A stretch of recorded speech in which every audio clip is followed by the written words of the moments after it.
quiero mostrarles Marcos capítulo 11, versículo 1 al 11. Marcos 11, versículo 1 al 11.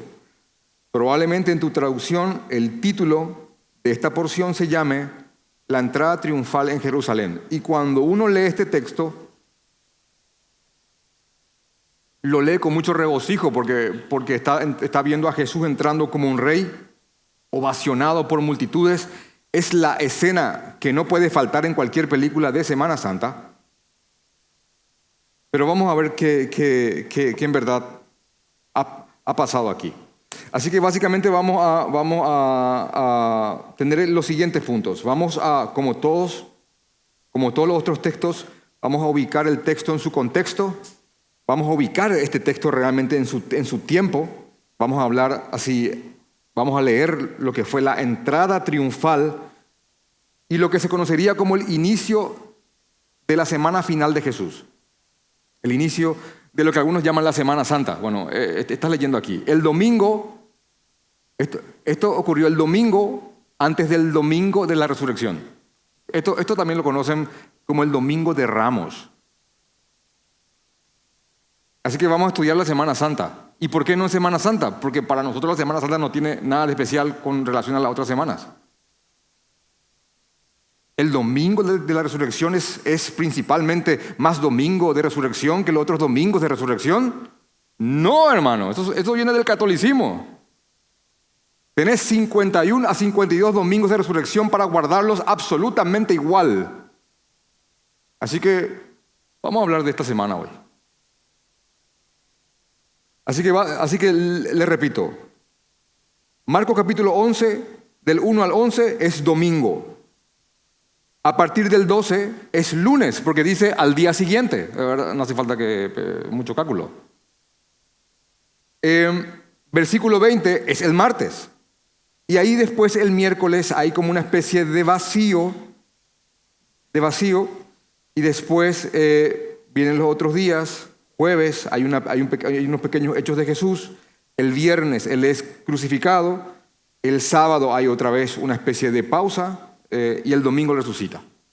Así que a partir de aquí, vos podrías marcar en tu Biblia, yo lo tengo así, tengo una línea y pongo semana final de Jesús. Todo lo que leas a partir de Marcos capítulo 11 en adelante es la última semana de Jesús y el último capítulo es acerca de su resurrección. ¿Por qué te digo esto? Porque al dividir así Marcos te va a ser mucho más fácil leerlo. Y hay algo que quiero mostrarte, ya llamándote la atención con esto y a la vez ya iniciando la introducción y poniendo en contexto y en ubicación el texto, es que algo que, repito, llama mucho la atención de que el Evangelio de Marcos, al igual que los otros evangelios, le den tanto énfasis a la última semana del Señor Jesucristo. Y si por ahí alguno no lo tiene en cuenta, quiero mostrarte que del capítulo 1 al 10 de Marcos, Él habla acerca de los 3 años de ministerio terrenal de Jesucristo. Repito, del capítulo 1 al 10. Y a partir del 11 al 16 habla de su última semana y su resurrección. ¿Se dan cuenta del porcentaje? 10 capítulos para 3 años. Y 6 para una semana. Y los otros evangelistas, Mateo y Lucas, lo hacen igual. Ahora, el que más le da énfasis a esa última semana, con mucho detalle, es Juan, que el 50% de su evangelio se centra en la última semana del Señor Jesucristo. Te pregunto, ¿verdad que es importante esa última semana? ¿Te parece?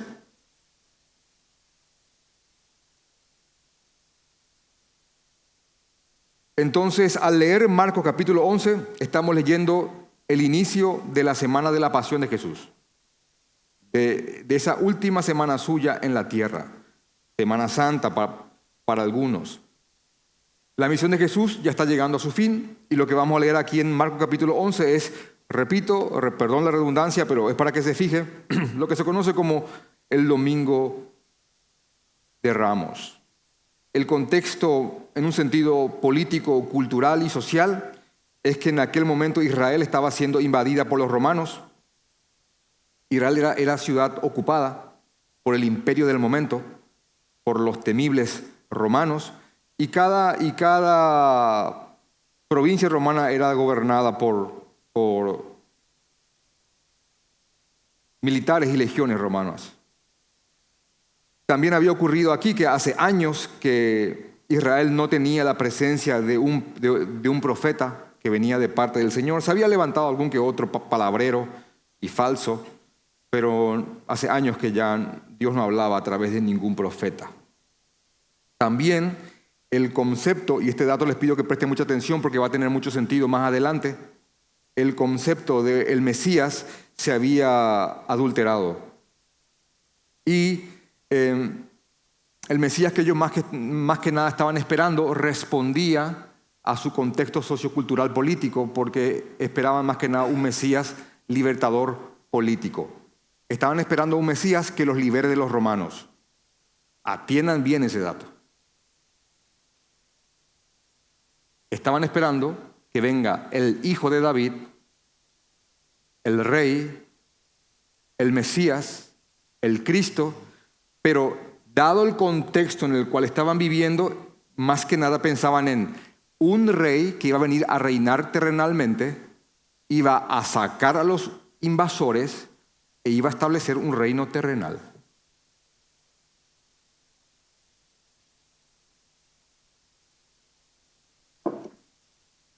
Y es exactamente esta clase de reinado el que Jesús no vino a traerles. Entonces, vamos a leer el texto.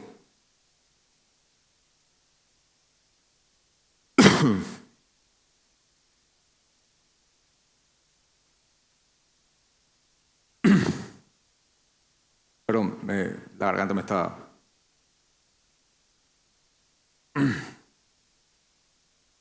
Se me va la voz acá, hermano, y no sé qué hacemos.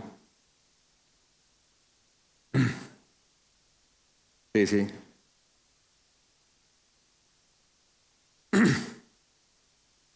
Digo, después corta todo esto, así que...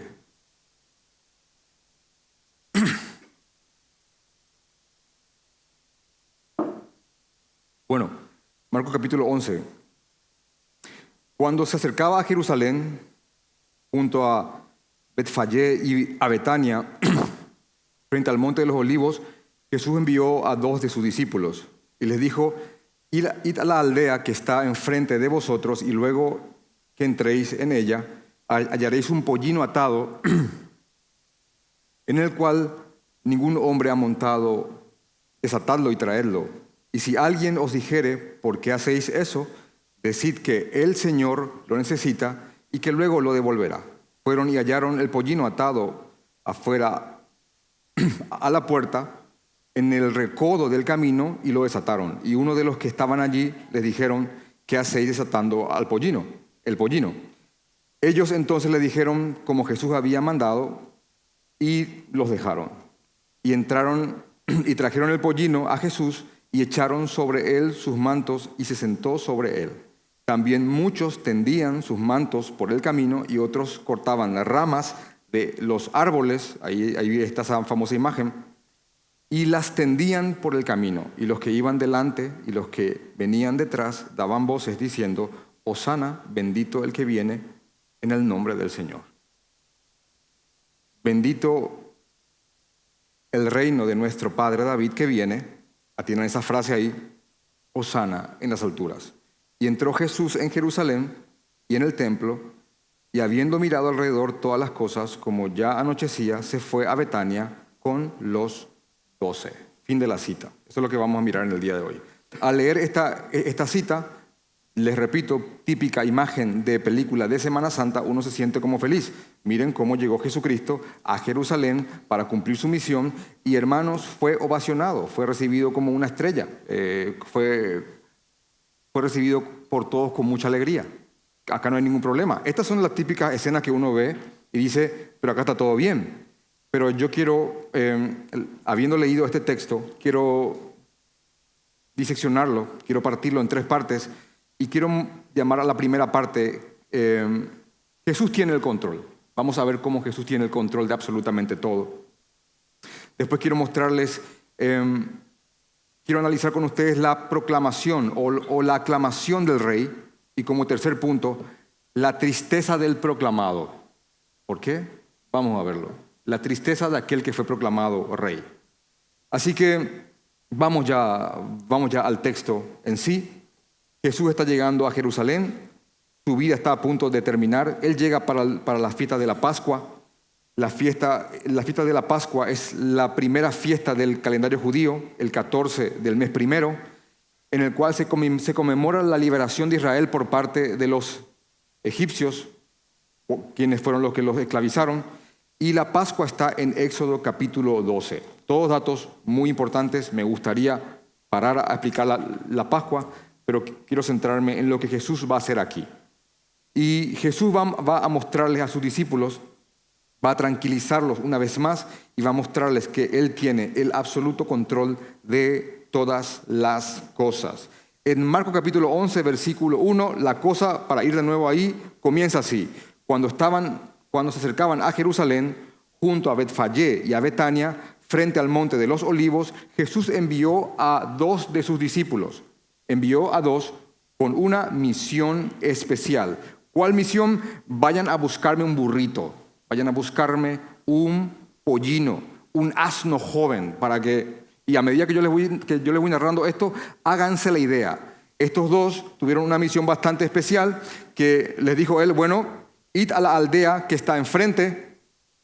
¿A cuál aldea? ¿La que está enfrente? Sí, vayan a la aldea que está enfrente y luego que entréis en ella hallaréis un pollino atado en el cual ningún hombre ha montado, desatadlo y traedlo. Hermano, si yo te mandara a hacer algo como esto, terminarías preso, ¿verdad?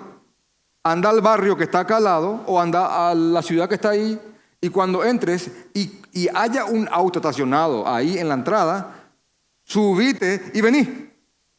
¿Qué te parece? ¿Eh?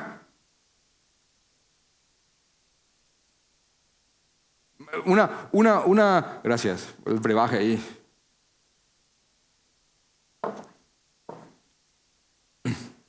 Subite y vení. Te repito, ¿te parece algo raro, verdad?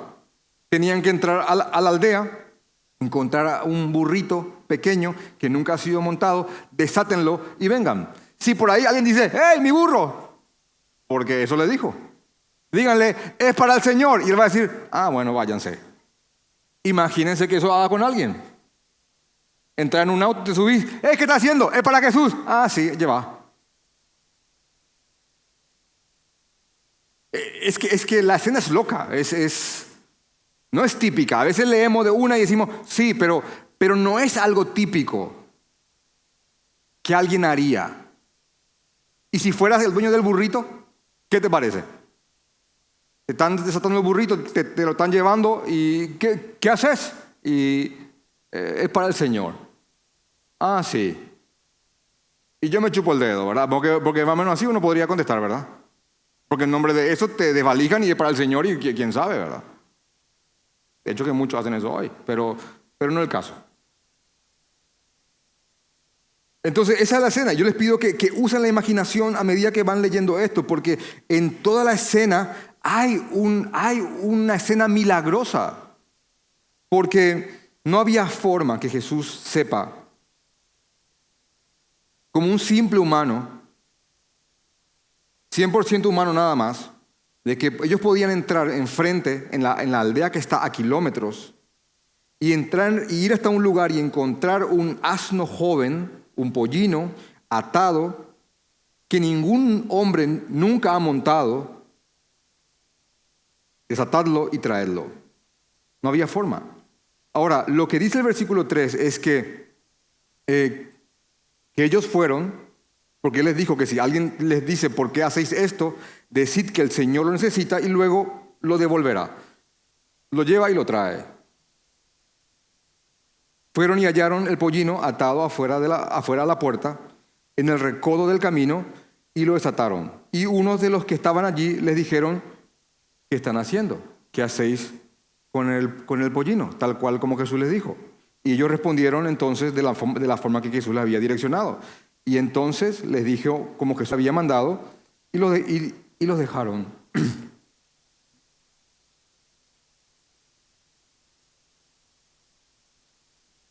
¿Qué hay aquí, hermanos? ¿Qué tenemos aquí? ¿Por qué le pusimos a estos versos Jesús tiene el control? Por el siguiente motivo. Jesús hace aquí una demostración de poder. Hermanos, Jesús es Dios. Jesús es 100% Dios. Y como dice un predicador, y Él sabe en dónde se encuentra cada burro del planeta. ¿Qué te parece? En todo sentido. Él sabe en dónde se encuentra cada burro del planeta. No son palabras mías, son de un predicador. Algo parecido, y también quiero mostrarles que algo parecido ocurrió, porque no es la primera vez que Jesús hace algo como esto. Algo parecido ocurrió en el Evangelio de Juan. Se los leo yo rápidamente. Algo parecido ocurrió en el Evangelio de Juan, capítulo 1, versículo 48, cuando un cierto judío ortodoxo y fiel al judaísmo, llamado Natanael, se encontró con otro judío llamado Felipe, y dice específicamente, vamos a leer a partir del 45, dice, Felipe halló a Natanael y le dijo, hemos hallado a aquel de quien escribió Moisés en la ley, así como los profetas. Y dice, a Jesús, el hijo de José de Nazaret. Natanael le dijo, de Nazaret puede salir algo bueno. Le dijo Felipe, ven y ve. Cuando Jesús vio a Natanael que se acercaba, dijo de él, he aquí un verdadero israelita en quien no hay engaño. Y Natanael se sintió halagado y le dijo, ¿de dónde me conoces? Aquí está un patriota. Y él, sí, ¿de dónde me conoces? Jesús le respondió y le dijo, antes que Felipe te llamara, cuando estabas debajo de la higuera, yo te vi. Y entonces él responde, Rabí, tú eres el Hijo de Dios, tú eres el Rey de Israel. ¿Qué te parece? ¿Qué te parece el cambio de actitud? Hey, Natanael, ya le encontramos a aquel de quien habla Moisés y los profetas, y es de Nazaret, el hijo de José. Y dice él, ¿de Nazaret puede venir algo malo? ¿Puede venir algo bueno? Ven y ve. Va, y cuando le dice, he aquí un verdadero israelita en quien no hay reparo alguno. Y él dice, ¿de dónde me conoces? Antes que te llame Felipe, cuando estabas en aquel árbol, yo te vi. ¿Qué te parece eso? Y él dijo, Rabí, realmente tú eres el Hijo de Dios, tú eres el Rey de Israel. Y respondiendo Jesús le dijo, porque te dije, te vi debajo de la higuera, ¿crees?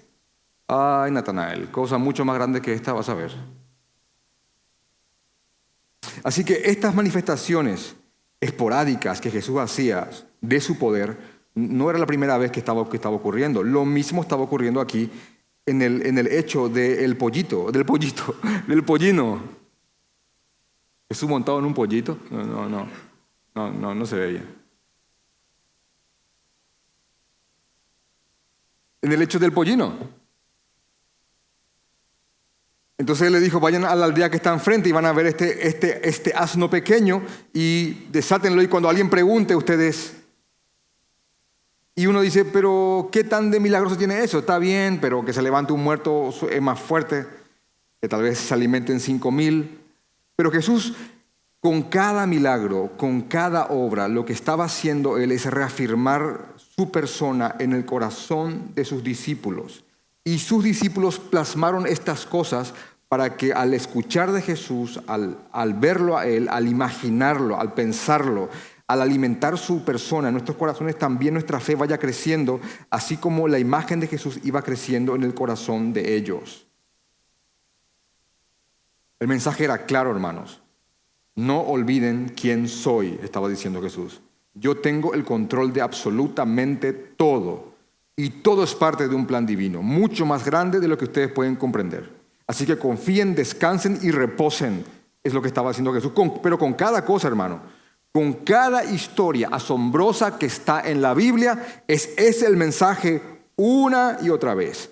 una y otra vez, desde su bautismo y la aparición del Espíritu Santo como una paloma, desde su victoria en la tentación, de la forma en la que somete al reino opuesto, a cada demonio, a cada endemoniado, cómo somete lo físico, cómo somete la enfermedad, cómo somete todo aquello que se opone en contra de él, cómo calmó la tormenta, cómo multiplica alimentos para que miles coman, cómo resucita a muertos, cómo se transfiguró, de que es lo que hablamos el domingo pasado, donde Él muestra por un momento quién en verdad Él es, y obviamente la hora final, su muerte y resurrección y ascensión a los cielos. Todas esas obras milagrosas que nuestros niños pintan en dibujos, tiene como fin alimentar en ellos la persona e imagen de Jesucristo, en quien después nosotros, a esos niños vamos a decirle que confíen.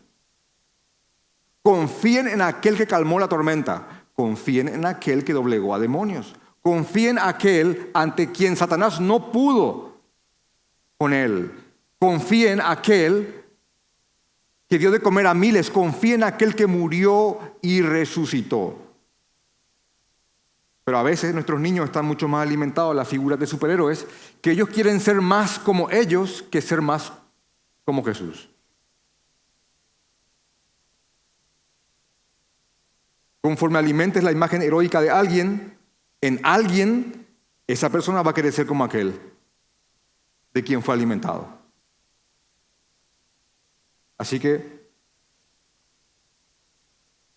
¿de quién estamos alimentando a nuestros niños? ¿La imagen de quién estamos alimentando a nuestros niños? Porque así como los niños son alimentados con sus héroes, también Jesús tiene que alimentar nuestros corazones, ya inclusive adultos, para que Él sea la imagen de todas las cosas. Y eso es lo que estamos haciendo ahora, alimentando su imagen en nosotros, contemplando su poder, su hermosura, su perfección, su sabiduría, porque Él es Dios y Él tiene el control absolutamente de todo. Amén, hermano. De cualquier situación de la cual estés pasando, Él tiene el control absolutamente de todo. Los discípulos estaban iniciando una semana brutal. Recuerden, esta es la semana, este es el domingo antes de que vaya a pasar todo lo que ustedes ya lo saben, para después el domingo resucitar. Así que ellos necesitaban mucha reafirmación en cuanto a quién era Jesucristo. Es más, una de las cosas que caracterizan a todo esto que está ocurriendo es que los discípulos mismos narran que ni ellos sabían lo que realmente estaba ocurriendo. Por eso inclusive cuando Él murió y al resucitar, tampoco ellos entendieron y tenían temor porque pensaban solamente que veían un fantasma. No fue sino que hasta mucho después, y quiero mostrarles este texto, sino que hasta mucho después en Hechos capítulo 4, en Hechos capítulo 4, cuando los apóstoles dan reporte a la iglesia, Hechos capítulo 4, que ellos narran lo siguiente: la iglesia misma proclama estas cosas. Y dice en Hechos capítulo 4, versículo 27, porque verdaderamente se unieron en esta ciudad contra tu Santo Hijo Jesús. ¿En cuál ciudad? En Jerusalén. Se están refiriendo a lo que pasó en esa semana que estamos leyendo aquí, el inicio, el domingo. Porque verdaderamente se unieron en esta ciudad contra tu Santo Hijo Jesús, a quien ungiste Herodes y Poncio Pilato con los gentiles y el pueblo de Israel para hacer cuanto tu mano y tu consejo habían antes determinado que sucediera. ¿Saben qué está diciendo aquí? Que todo lo que le ocurrió a Jesús, la traición, sus azotes, la cruz, su humillación, su muerte, todo lo que hicieron en contra suya, dice, para hacer, esta gente mala, en el cual también estábamos nosotros, para hacer cuanto tu mano y tu consejo habían antes determinado que sucediera. No pasó absolutamente nada que Dios no lo haya decretado, porque Dios sí decreta. Amén. Vos no decretás. Vos publicás los decretos de Dios. No tenés el poder para decretar. Y el que decreta las cosas dice, todo está ocurriendo según mi plan. Desde el sometimiento completo del reino opuesto, de las tinieblas, hasta encontrar un burrito en un camino. Absolutamente todo. No hay cosa en el universo que se mueva sin que Dios diga, puede.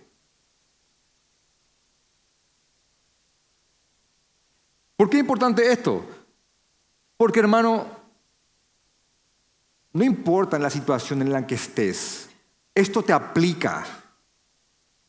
Ya sea la mejor etapa de tu vida, ya sea el peor momento, esto te aplica. El Jesús que controla absolutamente todo, Dios, el Dios que gobierna el universo, es el que dirige tus pasos. Y no te digo esto para decirte después, tranquilo, esto pasará, tu milagro llegará. A veces no va a llegar ese milagro, y no va a pasar. Lo que te estoy diciendo es que ya sea oscuro o ya sea claro, Dios tiene el control de absolutamente todo. Y nos reposamos en eso. Porque este es el mensaje claro. Pregunto, ¿cómo no confiar en alguien que te ha dicho todo, que te ha dicho exactamente todo lo que va a suceder? ¿Cómo no confiar en esa persona? ¿Cómo no confiar? Este es el mensaje que estaban recibiendo los discípulos al ir a una simple aldea y encontrar todo tal cual Jesús lo había dicho. Por eso le llamamos a este primer punto, Jesús tiene el control, Dios tiene el control de absolutamente todo y nada escapa de sus planes. Y una de las doctrinas que demuestran enormemente el poder de Dios es su soberana providencia. Y por ahí si hay alguien nuevo y dice que es, conozco la providencia, hay un colegio que se llama así, lo he escuchado en algunos lugares, pero ¿qué es la providencia de Dios? La providencia de Dios es el despliegue de su poder de tal manera que tanto las obras malas como las obras buenas tienen como fin que su plan se cumpla. Y miren lo misterioso de la providencia. Aunque estas obras malas sean malas y la gente que las hizo tenga que pagar por ellas, el hecho de que Dios las utilice para cumplir sus planes no saca la responsabilidad a estas personas. De hecho que en Romanos capítulo 3 vas a encontrar de que alguien dice, pero si mi mentira hace que la verdad de Dios se enaltezca, ¿por qué entonces me culpa si yo al ser malo hice que cuando Él haga justicia sea engrandecido? Está bien, por causa de tu mentira Dios se enalteció al hacer justicia y gloria a eso por Él, pero vas a pagar por lo que hiciste. Es como si fuera que alguien diga, bueno, te lo planteo así. Los hermanos de José lo vendieron, ¿verdad? Sí. Pero José, al ser vendido, fue a Egipto. Y cuando Israel pasó hambre, José, por estar ahí, pudo cobijar a Israel y no pasar hambre, ¿verdad? Sí. Entonces, el que le hayamos vendido a José no es malo porque al fin y al cabo terminó haciendo que podamos ser alimentados. ¿Qué te parece ese planteamiento? Errado. Entonces, José, ya sé que te vendimos, pero mira dónde estamos ahora. ¿Saben qué dice José? Ustedes pensaron mal en contra mía, mas Dios lo encaminó a bien. Génesis 50:20, la divina providencia del Señor. Así que esta gente estaba obrando mal, estaban complotando para matar a Jesús. Y si bien pagaron por eso, y lo pagarán siempre, al hacer el mal, impotentemente ellos no llegaron a su cometido y terminaron cumpliendo la voluntad del Señor. Obras malas más obras buenas tienen como fin siempre que los planes de Dios se cumplan. Idea, Dios tiene el control de absolutamente todo. Una forma de ver la vida. Y ese es el gran mensaje aquí. Yo tengo el control, les está diciendo Jesús. Vayan ahí, van a encontrar aquel burrito y tráiganmelo. Y si le preguntan esto, díganlo otro. Y los otros van a decir, adelante. Así que confíen, descansen y reposen. Entonces dice el texto que van y traen el burrito, traen el pollino, y aquí pasamos a la segunda parte, que es la proclamación del rey. ¿Saben cómo le llaman algunos también a esta porción? La falsa aclamación o la falsa proclamación del verdadero rey. ¿Por qué? Porque lo que vemos es que traen al burrito a Jesús, y dice el texto en el versículo 7 que le echaron los mantos al burrito le echaron los mantos, y Jesús se sentó encima con los mantos como para que la cabalgata no sea incómoda. Y en el versículo 8, acá está la escena, también muchos otros tomaron sus mantos e hicieron una alfombra para que Jesús pase con el pollino o burrito, y algunos cortaban ramas de árboles y los tiraban para que Él entre como si fuera un rey. Estaban todos los mantos, estaban las ramas de los árboles, y Él entraba sentado en el pollino, y la gente lo aclamaba. Y gritaban, Hosana. ¿Y qué significa Hosana? Significa sálvanos ahora. Hosana, Hosana, Hosana. Y dice el texto específicamente, y los que iban delante y los que iban detrás dando voces diciendo, Hosana, bendito el que viene en nombre del Señor. Y hasta canciones hemos hecho de esto, ¿verdad? Amén, hermosa escena. Ahora, una de las preguntas es, esto ocurrió el domingo. El viernes no había... ¿Dónde estaba aunque sea uno de estos? Porque se calcula que la gente que estaba aquí recibiendo a Jesús eran miles y miles y miles. Miles. ¿Por qué miles?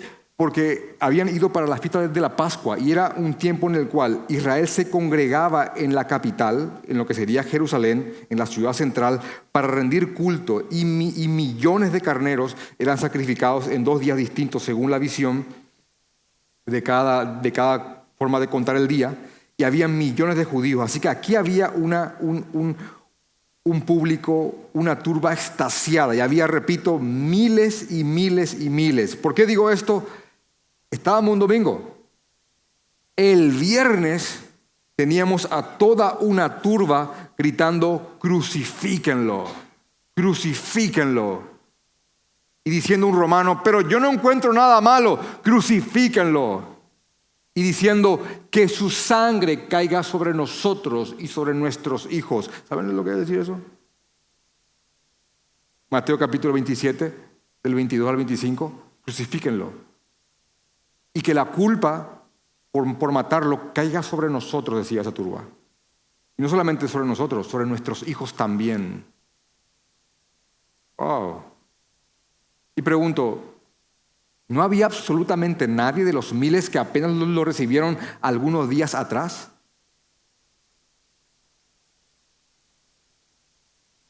Pero cuando leemos a Marcos para explicar esta gran proclamación, que repito, algunos dicen que es una falsa proclamación o una falsa aclamación del rey verdadero, Juan complementa a Marcos y explica por qué esto estaba ocurriendo. En el libro de Juan, capítulo 12, complementando a Marcos, Juan capítulo 12, dice en el versículo 9 que una gran multitud de los judíos supieron entonces que él estaba allí. Y vinieron no solamente por causa de Jesús, sino ¿por qué? Sino también para ver a Lázaro, a quien había resucitado de los muertos.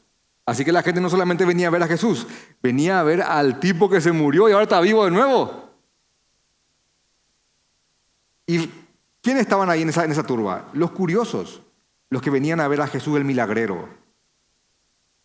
Y estaban extasiados. Ahora, miren lo que dice en el versículo 10 de Juan capítulo 12. Pero los principales sacerdotes acordaron dar muerte también a Lázaro. Como el Lázaro ya encima ahora está con el viene a ser un problema acá en la capital, que ya en las aldeas nos armó un alboroto, ahora viene acá con su turba y aparte viene con aquel que supuestamente se murió y ahora está vivo. Bueno, remátenlo ya por la duda. Y la gente ahí, hermanos, la expresión que los lingüistas hablan en cuanto a que daban voces diciendo Hosana era un desenfreno. Estaban aturdidos, estaban eufóricos. Era una turba que gritaba Hosana. Si alguno tiene acá la Biblia, herencia reformada, ¿saben lo que vas a encontrar en ese capítulo? Mateo capítulo 11, 9 y 10 dice así: Hosana, una oración que literalmente significa sálvanos o salva por favor. La gente usó las palabras del Salmo 118, versículo 24 al 26. Aunque quizá se había convertido en una especie de fórmula religiosa, nada más. Cuando pocos días después Jesús estuvo en poder de los romanos, el grito de las masas volubles, así está en tu comentario, pasó a ser: crucifíquenlo. ¿Dónde están? ¿Dónde estaban todos estos? ¿Dónde estaban todos estos que vinieron a recibir a Jesús el milagrero? Y que solamente venían a ver a aquel que dijeron que había muerto y ahora había resucitado, refiriéndose a Lázaro, que ahora por causa de eso también tenía que morir. Así que yo quiero mostrarles que en esta turba estaba proclamando al rey, diciéndole Hosana, bendito el que viene en nombre del Señor, bendito el reino de nuestro padre David, porque había una referencia ahí fuerte en David como el rey libertador. Hosana en las alturas, otra frase. Entonces, básicamente quiero mostrarles lo siguiente, hermanos. Aquí había personas que realmente, sí, seguían a Jesús. Aquí había personas que realmente seguían a Jesús, pero que luego se acobardaron. Porque mientras él estaba siendo llevado, nadie, inclusive sus discípulos, tomaron valentía para oponerse a eso. Es más, el Pedro que afirmó: aunque todos ellos, refiriéndose a sus pares, aunque todos ellos te abandonen, yo nunca te abandonaré, o yo nunca me escandalizaré, como algunos textos dicen. Bueno, ese Pedro lo siguió para ver qué iban a hacer con él, y cuando fue embretado, fue reconocido como que era un seguidor de Jesús, él hasta se automaldijo, porque cuando dice que Pedro maldijo, es una forma de decir, él se maldijo diciendo: que Dios me maldiga si yo conozco al tal Jesús. Así que sí, hermanos, entre esta turba eufórica, habían personas que realmente seguían a Jesús, pero como tenían una fe débil, no madura, al momento de confesarlo, se acobardaron. También estaba el grupo que seguía a Jesús el milagrero, aquel que les podía conceder su milagro, aquel que les podía sanar la enfermedad, aquel que le podía cumplir el sueño. No solamente eso, quiero mostrarte que esta turba perversa, ¿por qué perversidad? Siempre giró en torno a Jesús, en varias ocasiones. Por eso es que también probablemente,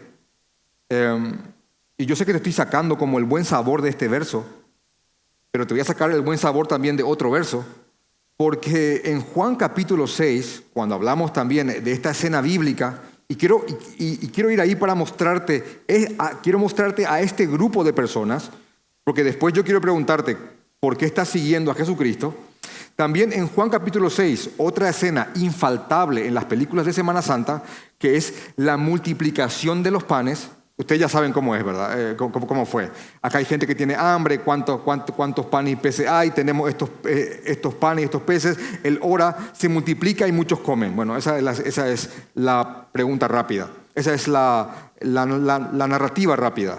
Y en el versículo 14 de Juan capítulo 6, dijeron estas personas que fueron alimentadas por él, esta turba dijo en el capítulo 14, Aquellos hombres entonces viendo la señal que Jesús había hecho, dijeron: este verdaderamente es el profeta que había de venir al mundo. Ahora, ¿por qué dijeron eso? Por la señal que habían visto. ¿Cuál señal? Todos comimos. ¿Qué te parece? Este acaba de hacer del gran seccionalero y hizo una repartija en Bareté, y acá todos comimos. Y al ver que todos habían sido llenados, dijeron: muchachos, acá está, comida gratis. ¿Qué te parece? Y dice en el versículo 15: pero entendiendo Jesús que iban a venir para apoderarse de él y hacerlo rey. ¿Acaso no vino él para eso? Sí, pero no con este tipo de reinado. Entendiendo Jesús que venían para apoderarse de él y hacerle rey con minúscula, ¿qué dice? Se retiró de ellos. Dice, volvió a retirarse al monte él solo. Ahora, esta turba no se tranquilizó, ¿eh? Jesús cruza en un bote y ellos también van en el bote y van junto a Jesús. ¿Dónde está? ¿Dónde está? ¿Dónde está? Y después hay un choque, hay un encuentro con esta turba. Porque nadie te cuenta cómo termina la escena. Jesús huyó de ellos. Ellos lo siguieron. Y se encuentran en un momento dado. Y dice en el versículo 25, para no leerte toda la historia, que realmente para mí aplicaría para toda una prédica entera, pero dice en el versículo 25, y hallándole al otro lado del mar, le dijeron: Rabí, maestro. Miren lo lambiscones que son. Rabí, ¿cuándo llegaste acá? Y respondió Jesús y le dijo: de cierto, estos son los de la alimentación, ¿eh? De cierto os digo que me buscáis no porque habéis visto las señales de que yo soy el verdadero, sino porque comisteis el pan y os saciasteis. Y le voy a leer solamente la primera palabra del versículo que sigue. Trabajen. ¿Qué les parece? No busques tu milagro, hermano, en Bagapó.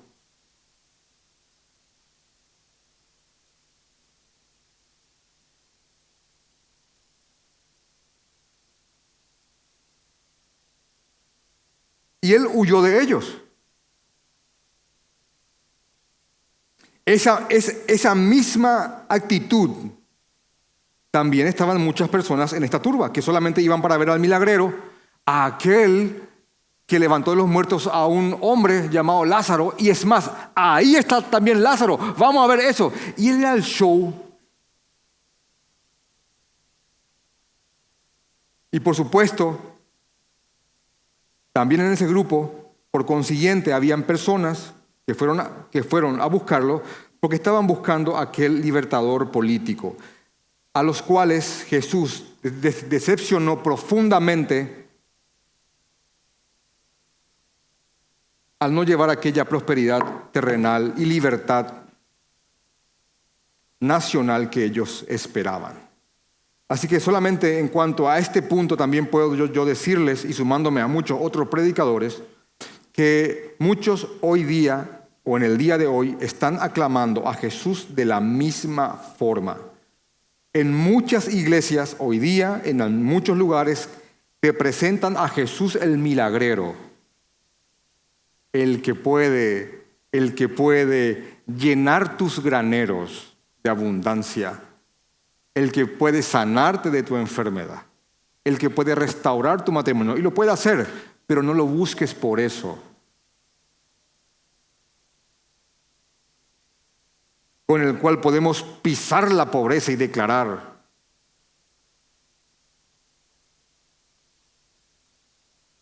y de alguna forma, al igual que aquella turba, hoy día en muchos lugares donde se nombra al rey, lo están proclamando falsamente. Están proclamando falsamente al verdadero rey. Y aquí surge una pregunta: ¿por qué estás buscando a Jesús? ¿Por qué estás aquí? ¿Porque Él puede traerte tu mejor vida ahora? ¿Porque Él puede traer a todos tus enemigos bajo tus pies? Porque en Él vas a cumplir tus sueños, campeón. ¿O lo estás buscando por quien Él es? El Hijo de Dios, el Rey hecho hombre, el Rey que vino a servir y a llevar la culpa por nuestros pecados y para llevarnos de un paraíso a otro paraíso.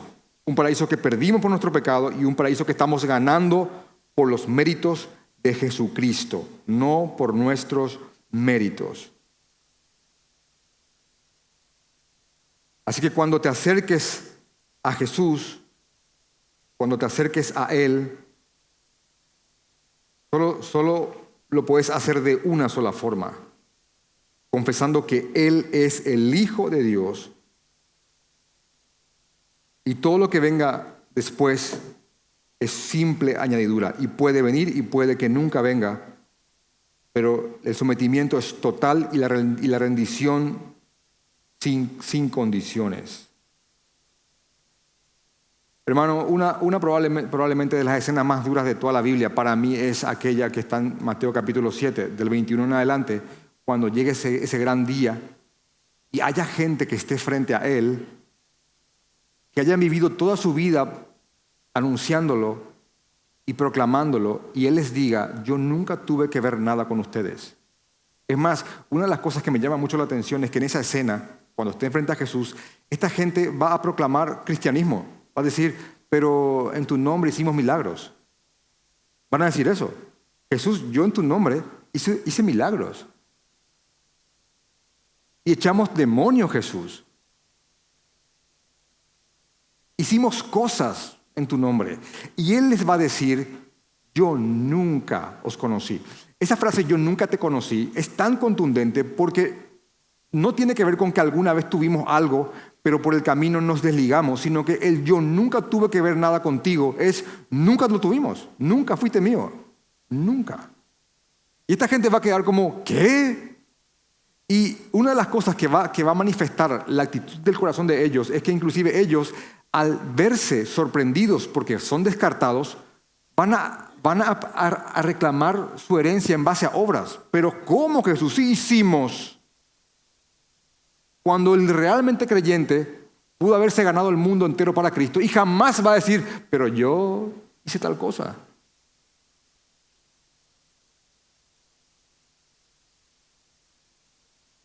¿Por qué están buscando a Jesús? Es una gran pregunta. ¿Por qué? ¿Por qué? Porque esta turba que lo estaba aquí coronando como el rey, gran parte de ellos no lo estaban buscando realmente por quien Él era. No lo estaban buscando.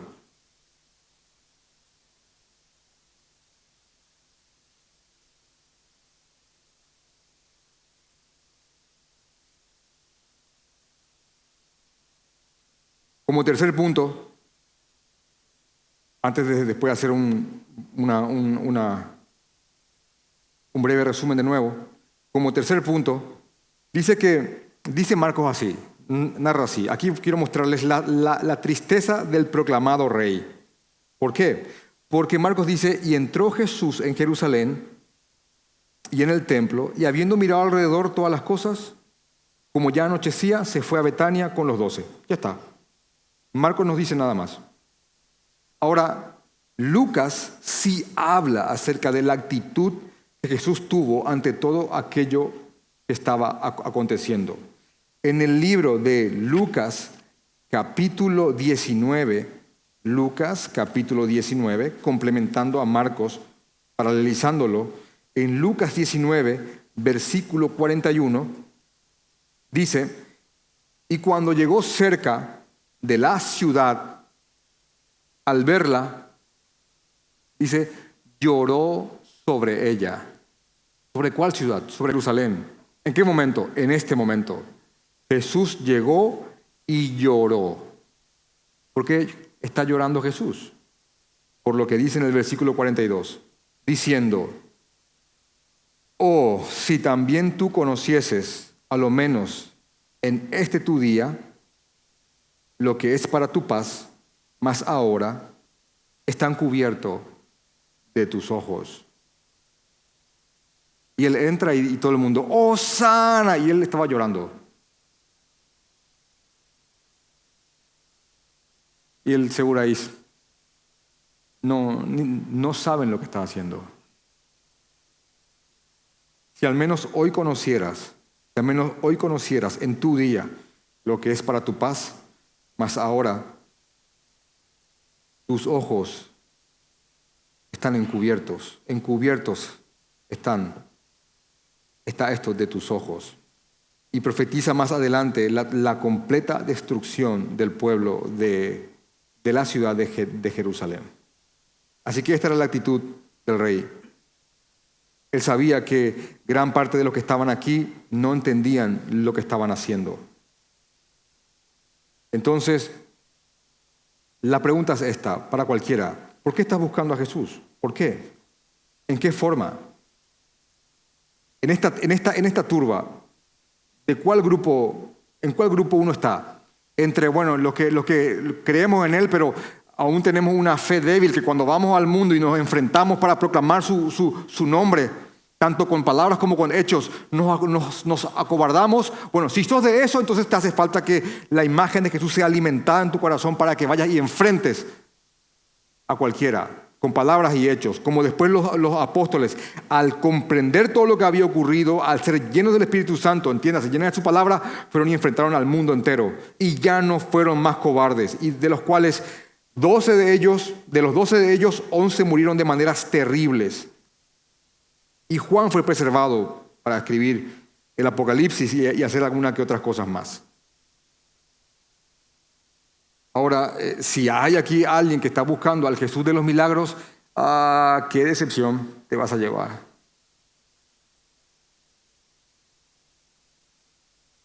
Él no es el rey que muchos esperan que sea. Y así como estos judíos se llevaron una gran decepción al punto tal que de Hosana bendito el que viene en nombre del Señor, de estas frases pasan al violento Mateo 27, 22, 25, que es crucifíquenlo. Porque miren, no hay ni uno solo ahí que está diciendo, pero no, yo creo que él. No había nadie, no había absolutamente nadie. ¿Saben qué? Cuando uno se acerca a Él solo por lo que Él puede dar, y cuando alguien exalta a Jesús solo por lo que Él puede dar, uno está acercándose a Él falsamente, como muchos en aquella multitud, como muchos en la multitud de Juan 6. O también cuando te alejas de Jesucristo, y escucha este planteamiento, porque es también una manifestación del mismo espíritu, del mismo sentimiento. Cuando te alejas de Jesús porque Él no te concedió lo que querías, es lo mismo. Yo he visto a personas que se han acercado al cristianismo por algún problema. Y cuando ese problema pasó, hermanos, se fueron. ¿Vieron gente así? Se fueron. De repente viene algún problema y viene llegando a la iglesia. Y uno ya dice, ¿qué problema tendrá? O vienen al Señor, a la iglesia, por alguna situación, y cuando esto que ellos peticionan no se les concede, yo he visto gente que se ha alejado enojada del Señor. Él no me lo ha concedido. La actitud de un creyente es, viene, se le da la autoridad al creyente que peticione. Él te dice, podés pedirlo. Y todo lo que pidas al Padre en mi nombre, añadiéndole Santiago, que sea para cumplir su voluntad y exaltarlo, Él te lo va a dar. Pero el Señor te va a dar todo aquello que necesites y te va a sacar todo aquello que necesites que te sea quitado. ¿Cómo te quedó esa? ¿Amén?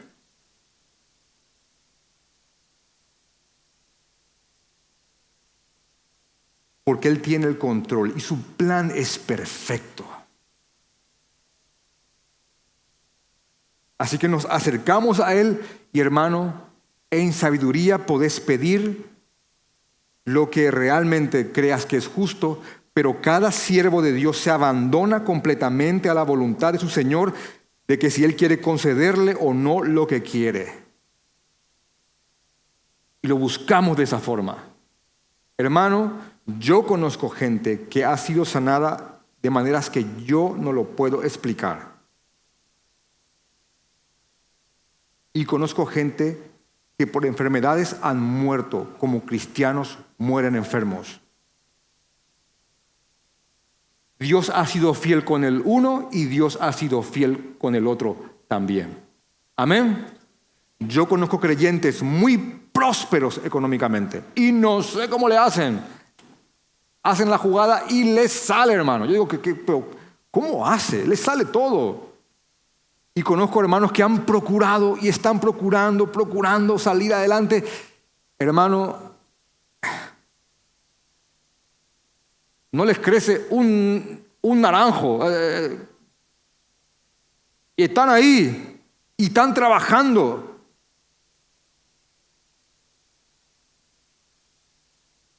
Solo sé que Dios está probando a ambos. Porque si crees que la riqueza no es una prueba, están muy equivocados. Y Dios ha sido fiel con este y Dios ha sido fiel con el otro también. Y también sabemos que cristianamente hablando, cada tiempo de paz es simplemente una pausa hasta la próxima prueba.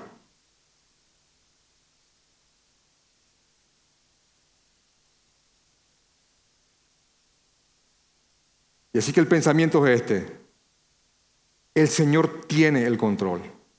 Y Él es mi Rey y mi Señor. Y yo reposo, descanso y confío en Él. Y yo voy a buscarlo como Él tiene que ser buscado. No por lo que Él pueda dar, sino por quien Él es.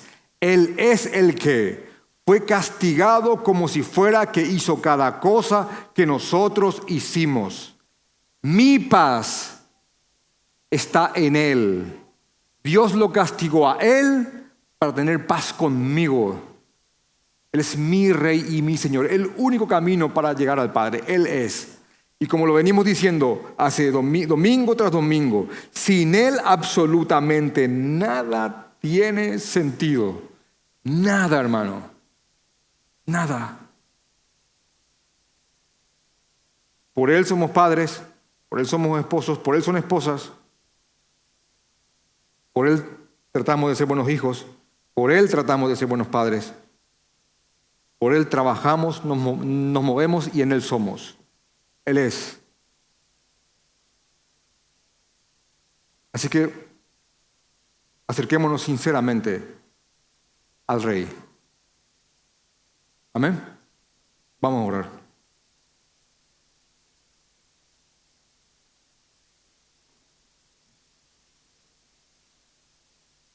Gracias, Señor. Gracias, Padre. Gracias, Señor. Te pido que nos guíes con tu Espíritu Santo. Creemos, Señor, en tu Espíritu Santo. ¿Cómo no lo vamos a hacer? Danos, Señor, la sabiduría para buscar sinceramente a tu Hijo Jesucristo, Dios Padre. Ayúdanos, Señor. Ayúdanos a reposar en que tienes el control de absolutamente todo, Señor. Queremos proclamarte como Rey de una manera sincera, real, Señor. Ayúdanos, Señor, a verte correctamente a través de tu palabra. Danos valentía, Señor, para proclamar tus verdades, para edificar tu iglesia, para expandir tu reino, para hablar el Evangelio. Ayúdanos, Señor. Fortalécenos y alimenta nuestra fe como alimentaste la fe de tus discípulos cuando todo esto comenzó. Te amamos, Señor. Amén.